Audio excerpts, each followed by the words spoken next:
আমাদের ঐতিহাসিকরা তার সূত্র ধরে গিয়েছেন বিক্রমপুর, কিন্তু এই বার্তকি গ্রাম নামটাই তিব্বতী ভাষায় ওই বিক্রমণীপুর হয়ে গিয়েছিল। এইসব সূত্রের দিকে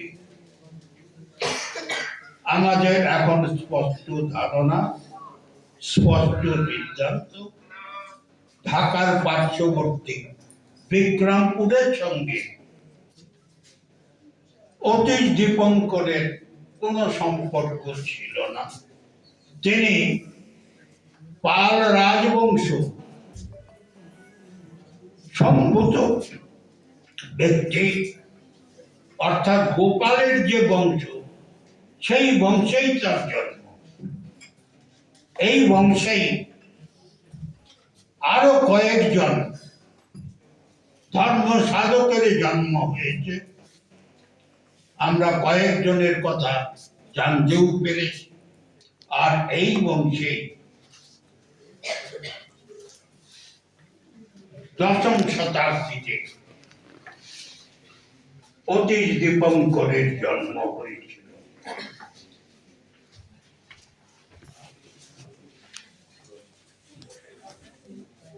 এইটুকু আমরা সিদ্ধান্ত করেছি। এখন আমার কিছু বক্তব্য আছে, কিছু আবেদন আছে। আমরা অতীশ দীপঙ্করকে বলছি, মাঝখানে অন্য একটা কথা বলে নেই। 1-1.5 বছর আগে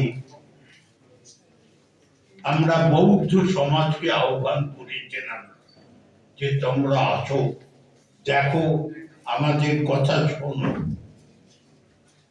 কলকাতা থেকে একটা টিম 1-1.5 বছর আগে এসেছিলেন, 3 দিন ছিলেন। প্রথম দিন বালুরঘাট বিএড কলেজে আমাদের সঙ্গে একটা বড় সেমিনারে তারা অংশ নিলেন।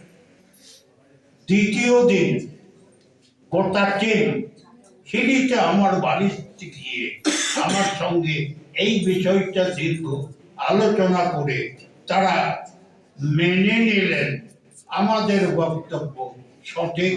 অতীশ দীপঙ্করের জন্ম ঢাকার কাছে নয়, এই সুরহরা গ্রামে। তৃতীয় দিনে এই টিমটাকে আমরা পাঠিয়েছিলাম এই অঞ্চল পরিদর্শন করার জন্য।